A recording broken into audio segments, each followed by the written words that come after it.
करण रेगिस्तान में घूमते घूमते बहुत थक जाता है। रेगिस्तान में इतनी तेज धूप होती है कि उसने जो रबर के शूज डाले थे वो भी पिघलने लगते हैं। वो ऐसे ही चलते चलते आगे चला जाता है। तब उसे वहाँ पे एक गुफा दिखती है और वो उस गुफा के अंदर चला जाता है। गुफा के अंदर जाने के बाद उसे पता चलता है कि ये एक जाल है। वो जैसे ही गुफा के अंदर जाता है, गुफा का दरवाज़ा बंद हो जाता है और बाहर निकलने के लिए वहाँ पे 3 दरवाजे आते हैं। एक दरवाजे के पीछे बहुत सारे जहरीले सांप होते हैं। दूसरे दरवाजे के पीछे बहुत सारे तलवारें लटकी हुई होती है और तीसरे दरवाजे के पीछे बहुत सारा पानी था और उसमें बिजली की तार लटकी हुई थी और उसमें करण दौड़ रहा था। क्या आप बता सकते हो करण को उस गुफा से बाहर आने के लिए कौन सा दरवाज़ा चुनना चाहिए? आपका जवाब नीचे कमेंट बॉक्स में कमेंट कीजिए।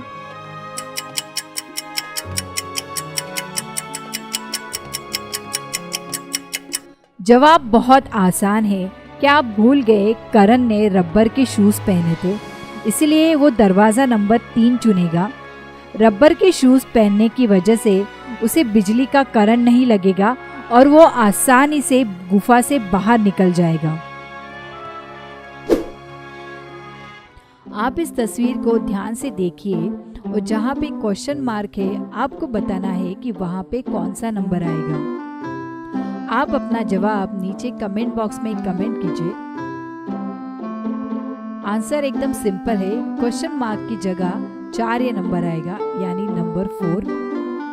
ऐसे ही मज़ेदार और इंटरेस्टिंग पहेलियों के लिए आप प्लीज़ हमारे चैनल को सब्सक्राइब कीजिए और इस वीडियो को लाइक कीजिए।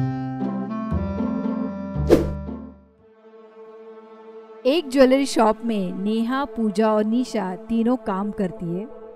एक दिन लंच टाइम में नेहा और पूजा दोनों लंच करने के लिए बाहर जाती है और निशा शॉप में रहती है। जब वो दोनों बाहर जाती है तब उन्हें एक कस्टमर शॉप के अंदर आते हुए दिखता है। नेहा और पूजा लंच करके वापस आती है। तब वो देखते हैं कि निशा ज़मीन पे पड़ी हुई है और ज़मीन पर खून फैला हुआ है।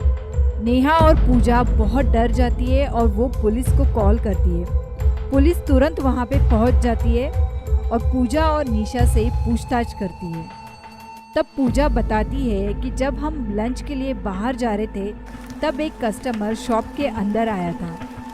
पुलिस उस कस्टमर को तुरंत पकड़ लेती है और उससे बारीकी से पूछताछ करती है। तब वो कस्टमर कहता है कि बाहर बहुत तेज़ बारिश हो रही थी, इसलिए मैं ज्वेलरी शॉप के अंदर चला गया और जैसे ही बारिश ख़त्म हुई मैं ज्वेलरी शॉप से बाहर निकल आया, लेकिन मैंने निशा को नहीं मारा। पुलिस वापस पूजा और नेहा से पूछताछ करती है। पूजा कहती है कि मैं शॉप के बाजू में जो होटल है वहाँ पे लंच कर रही थी और नेहा कहती है कि मैं पार्क में बैठ के अपना टिफ़िन खा रही थी। पुलिस को तुरंत पता चल जाता है कि खूनी कौन है। क्या आप बता सकते हो कि इन तीनों में से खूनी कौन है?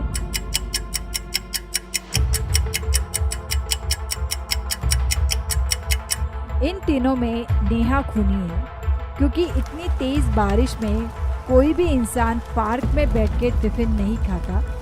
तो पुलिस ने नेहा को तुरंत अरेस्ट कर लिया और जेल में डाल दिया। तो चलिए देखते हैं हमारी नेक्स्ट पहेली।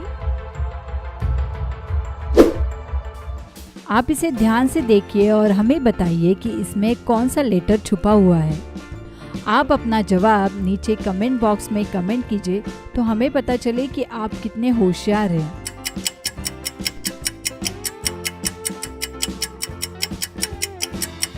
अगर आप इस तस्वीर को ध्यान से देखोगे तो आपको पता चलेगा कि इसमें ई ये लेटर लिखा हुआ है। तो चलिए देखते हैं हमारी नेक्स्ट पहेली कौन सी है।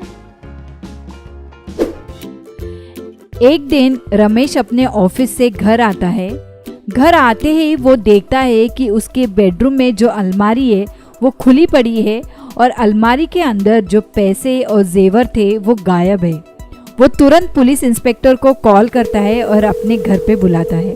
पुलिस जब घर आती है तब वो सबसे पूछताछ करती है। रमेश की बीवी कहती है कि मैं तब घर पे नहीं थी, मैं शॉपिंग के लिए बाहर गई थी।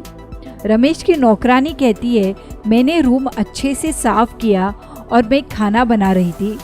रमेश का नौकर कहता है मैं तो सर को ऑफिस से घर लाने के लिए निकल गया था। क्या आप बता सकते हो कि इन तीनों में से असली चोर कौन है? आप अपना जवाब नीचे कमेंट बॉक्स में कमेंट कीजिए।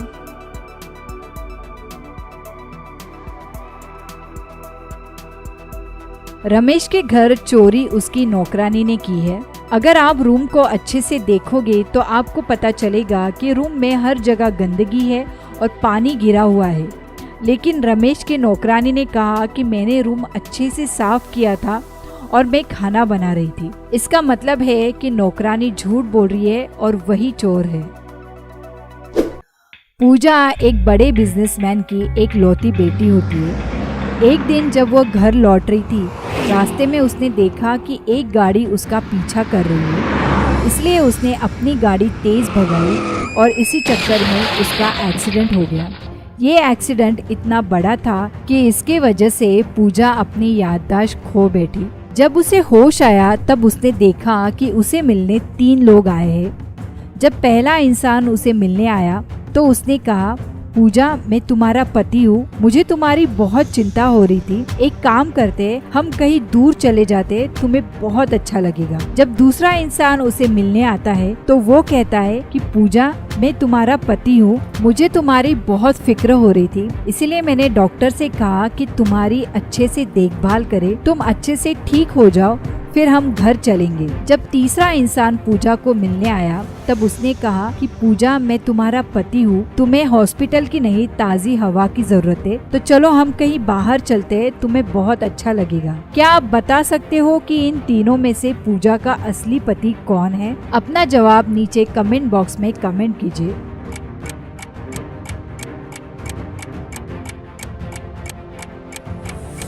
पूजा का असली पति वो दूसरा इंसान है जो पूजा को कहता है कि तुम हॉस्पिटल में अच्छे से आराम करो और ठीक हो जाओ। जो पहला और तीसरा इंसान है वो एक्चुअली किडनैपर्स होते हैं जिन्हें पूजा को हॉस्पिटल से बाहर निकालना था।